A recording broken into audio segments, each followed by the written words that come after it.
जय भगवान श्री कृष्ण जी। भगवान और आप चैनल के अत्यंत श्रद्धालु भक्तों, अगर भगवान आपके समक्ष अकस्मात प्रकट हो जाए तो आप अपने भगवान से क्या मांगेंगे?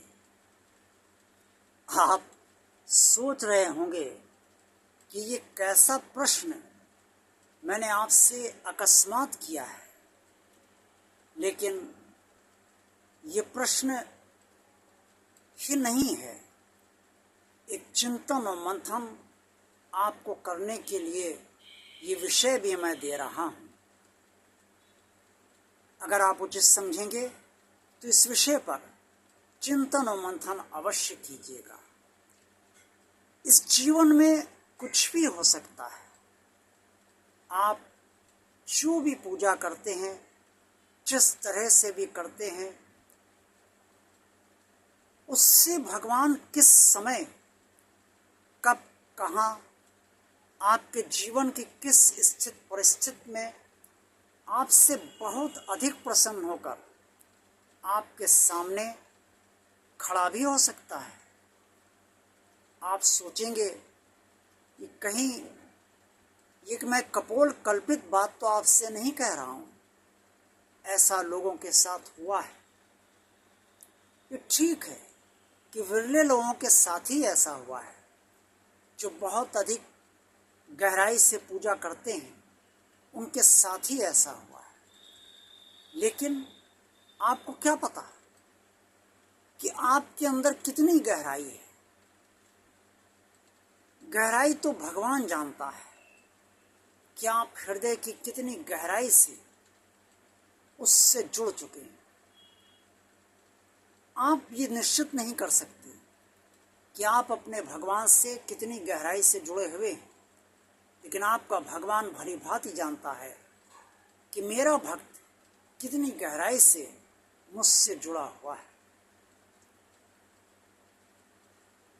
मान लीजिए भगवान आपसे प्रसन्न होकर आपके समक्ष उपस्थित हो जाए, साक्षात उपस्थित हो जाए, तो आप उससे क्या मांगेंगे, क्या चाहेंगे उससे?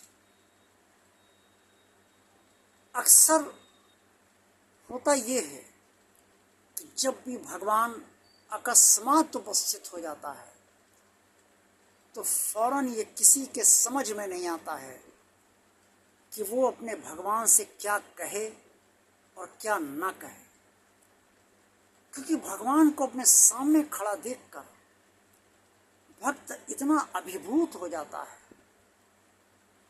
इतना भावनात्मक हो जाता है कि उसकी आंखों से अश्रु बहने लगते हैं इस प्रसन्नता के साथ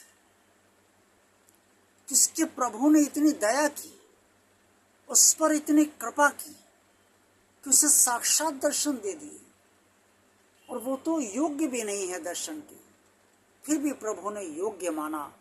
ये प्रभु की कृपा है और प्रभु का आशीर्वाद है। और जब भगवान अपने भक्त से कहता है, मांगो भक्त, क्या चाहते हो, क्या मुझसे मांगना चाहते हो, तुम जो मांगोगे वो मैं तुम्हें दूंगा, तब भक्त सोचता है कि मांगे भी तो क्या मांगे, क्योंकि एक दिव्यता के साथ आपका भगवान आपके समक्ष खड़ा है। उसकी दिव्यता से आप इतना प्रभावित हैं, आप इतना बंध चुके हैं कि आपके समझ में नहीं आता आप क्या मांगे। फिर भी कई लोग अपने जीवन की स्थितियों को भली भांति याद रखते हैं। कोई अपनी बेटी का विवाह मांगता है, कोई बच्चे की नौकरी मांगता है, कोई धन मांगता है, कोई वैभव मांगता है, कोई अच्छी नौकरी मांगता है। जैसी जिसकी इच्छा सबसे बड़ी होती है, उसको सर्वप्रथम वो भगवान से मांगता है। एक बार द्वापर में जब भगवान कृष्ण जी सो रहे थे तो दुर्योधन और अर्जुन दोनों उनके पास गए और उन्हें नमन किया। भगवान कृष्ण जी ने जब अर्जुन से कहा कि पार्थ मांगो, क्या मांगना चाहते हो मुझसे।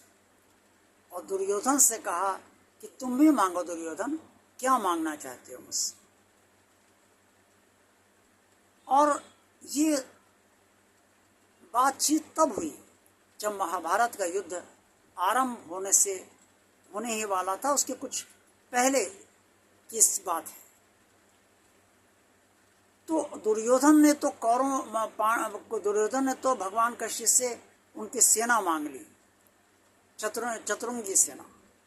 लेकिन अर्जुन ने कहा मुझे प्रभु आप चाहिए, सिर्फ आप। भगवान कृष्ण मुस्कुराए बोले मैं तो प्रतिज्ञा कर चुका हूं कि शस्त्र नहीं उठाऊंगा, एक निहत्थे को लेकर तुम क्या करोगे, सोच लो। तब अर्जुन ने कहा प्रभु आप सारी दिशाएं जानते हैं, आप मेरे साथ हैं तो सब कुछ मेरे साथ है। आज का वीडियो आपको अच्छा लगा है तो इसे लाइक अवश्य कीजिएगा। जिन श्रद्धालु भक्तों ने इसे सब्सक्राइब चैनल को नहीं किया है वो भगवान का कार्य मानकर इसे सब्सक्राइब अवश्य कर दें। चैनल को ज़्यादा से ज़्यादा लोगों को शेयर कीजिए और कमेंट्स बॉक्स में आप सब जो कुछ भी कहना चाहें वो अवश्य कहिए। देखते रहिए भगवान और आप चैनल, आप सबको भगवान के दर्शन अवश्य हों। जय भगवान श्री कृष्ण जी।